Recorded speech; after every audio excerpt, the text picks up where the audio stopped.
Nobody is talking about this and it drives me crazy. This is the first thing you need to accept before running paid ads to promote your music. And today we're gonna have a very frank discussion. This is a topic I haven't seen anyone tackle before.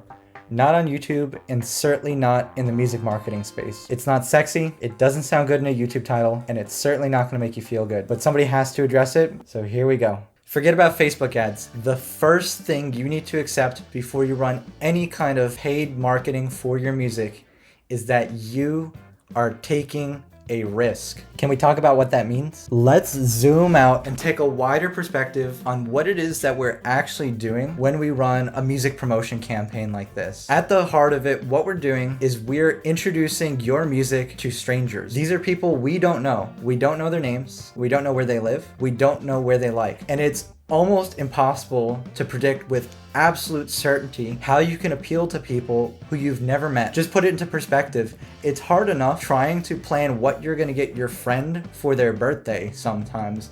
And this is somebody you already know pretty well, much less somebody you've never met before who might live in a completely different country. You have to be prepared for the possibility that this person that you don't know might not like your song. Music, just like anything else that's taste-driven, is influenced by people's own personal biases, their own likes, dislikes, preferences, what mood they're in that day. There's so much of a human element that's inseparable from music. All of art is subjective, and therefore all art is a risk. I'm not the first person to say this, and I definitely didn't invent this idea. Andy Warhol said it better than I did. He has a quote, "But to become a famous artist, you had to do something that was different. And if it was different, then it means you took a risk because the critics could have said that it was bad instead of good." And it's too bad Andy Warhol's not still around to have a YouTube channel, because if he did, I'm sure he'd be laying down zingers like that all day long. I think as a professional in this field, it's incredibly disingenuous that nobody before me has tried to broach this topic before. If you're new to this, YouTube presents the whole music ads thing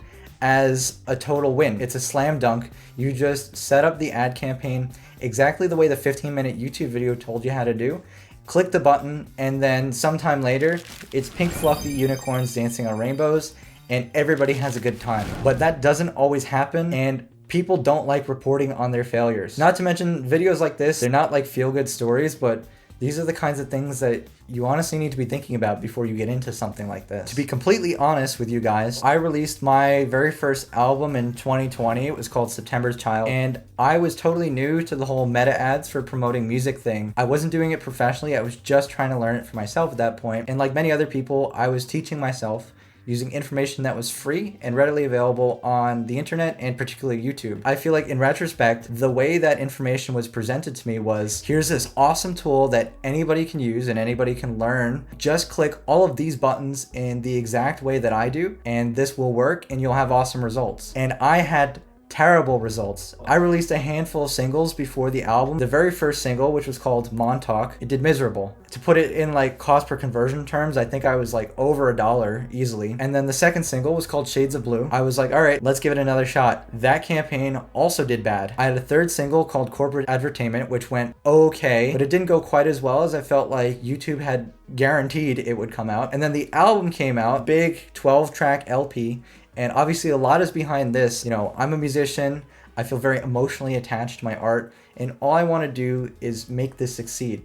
And I already had 3 not so good campaigns to learn from. This should be great, right? Well, not really. The campaign for the album also didn't do very well. It was only after kind of suffering the demoralization of having 4 consecutive big campaigns go wrong that the 5th campaign I ran for the Corporate Advertainment single, like several months after the song had come out, relaunching this music video I did, that I finally had a campaign that worked. But it took me 5 complete tries and probably around $2,000 or $3,000 of my own money. And I was in college at the time too, so that's not a small amount of money. And obviously I was really frustrated at this point because the whole meta ads thing had been promoted to me as a guaranteed win. How could you lose if you set it up exactly the way the guy on the internet does? People ask me all the time how I got into this role, how I started doing this. And it was really cutting my teeth on promoting my own music that motivated me to do this. Because during the process of trying to learn it myself, just from information that was out there and just failing repeatedly, I got super frustrated.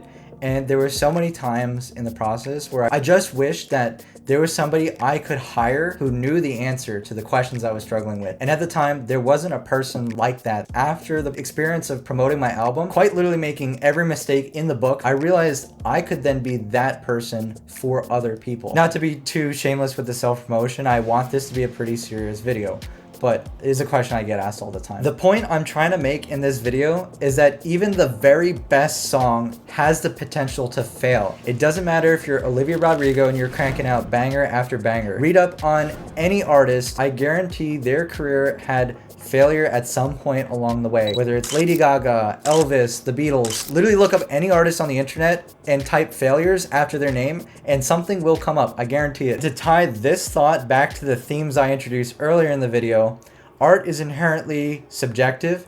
There's a human element that you can't separate out of art and by extension music. Because of that, there's always going to be a risk in any artistic venture that you make. And if the thought of taking a risk is so terrifying to you, you need to pick a different career. To silence the future naysayers in the YouTube comment section, I want to propose some things that we can actually do. How do we cope with the fact that what we do is inherently risky, and what can we do to give us the best chance at success? The way you mitigate that risk is to try more stuff, more and more different stuff. The way that takes shape in your music advertising is you should be running multiple different video clips. If they're from the same music video, you capture different parts of the song, different formats, different aspect ratios, different kind of themes and settings. Having more diversity in what you're running is going to increase the likelihood that you capture the thing that your prospective audience will actually like. And so I recommend always having at least 5 different video clips to run to try out in support of any kind of music promotion. The same thing goes with the audiences that you're targeting. You should be targeting a handful of different audiences because you can't predict with absolute certainty that somebody who loves Panic at the Disco is also going to love your song. Maybe your song rolls off better with fans of Weezer, which is what I found time and time again through promoting my own music. The brilliant thing about Meta Ads Manager is that it gives us the power to define all of these options and then put the ball in Meta's court to mix and match different combinations of video to different audiences, to different captions, to explore every possible combination that your ad can be configured from the ingredients that you've given it and find the recipe that tastes the best for your prospective listener. And it's actually really, really good at doing this. And this is a power that's already innately built into the Meta Ads Manager. If you're not already using this, you're missing out on a potential to mitigate the risk that the one thing that you chose is really what people want. And this capability already exists with Meta Ads Manager, and you should be taking advantage of it. If you're just running one video in one variation of the ad, there's so much risk. But if you diversify with a whole bunch of different creative opportunities, it's more likely that you can capture the thing that your audience will like. The next thing is that you need to try your very best to detach yourself emotionally for the marketing that you're doing from your project. And I'll be honest with you guys, this is very hard. I know it's easy enough for the guy behind the camera to say, because in reality, this is so hard to do. And I understand it very well too, because I'm a musician myself. And you remember the story I told when I was starting out, there's no way I was able to separate my emotions from releasing my very first album. It's innately impossible on some level, right? Because art is always personal to you as the person who created it, and you probably put a lot of time, effort, money, sweat, whatever it took to make this project, and by the time it gets to the marketing step, you just want it to succeed. But that mentality is going to make things so much harder for you, I promise. And I know because I've been there and I've done it. You have to try the very best as best you can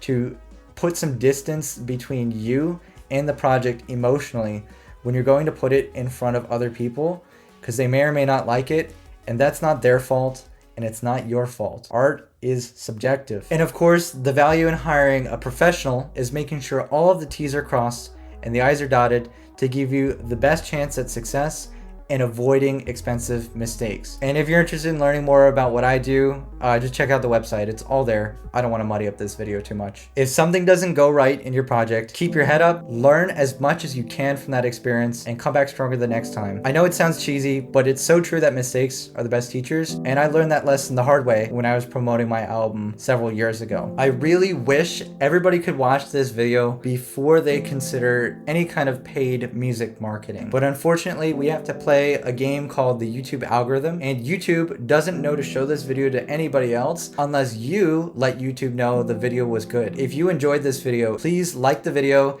and leave a comment down below so YouTube knows this is a message worth showing to more people. Hope you consider subscribing because I'm gonna keep doing real content like this for as long as I can. I hope you stick around. Later, guys.